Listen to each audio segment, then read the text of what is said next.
I wanted to get your assurance as the boss of this house, as the leader of this house, as the speaker of this house, Mr. Speaker, that the 291 members of parliament who have signed to this motion, Mr. Speaker, their safety and security will be guaranteed, Mr. Speaker.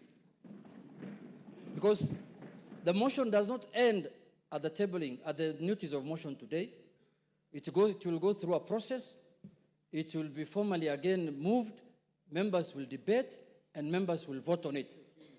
Mr. Speaker, we want those 291 members of parliament to turn up here the day of voting, Mr. Speaker, without missing any one of them, Mr. Speaker.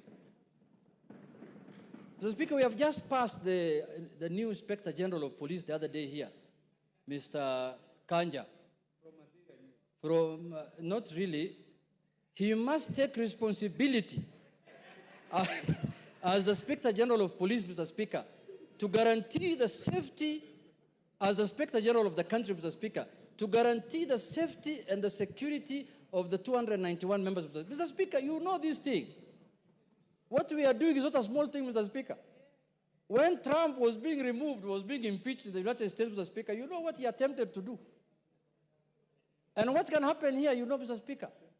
And let us not fight, let us not begrudge anyone, because what the House is doing is constitutional, because the House is just exercising its mandate. It's not doing anything outside the Constitution.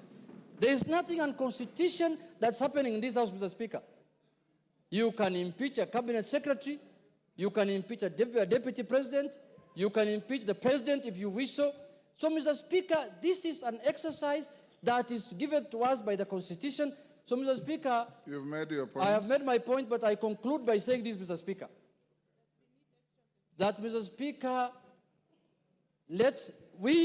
when we were elected, Mr. Speaker, as members of Parliament, we became the staff of the Parliamentary Service Commission. Each member here, Mr. Speaker, their employer, they are employees of the Parliamentary Service Commission, which you are the chairman, Mr. Speaker.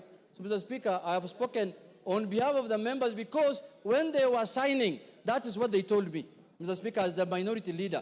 They told me, we are in support of this thing, we are really ready to move, but we want things done legally and procedurally and within the Constitution, inside Parliament and outside Parliament. Thank you, Mr. Speaker.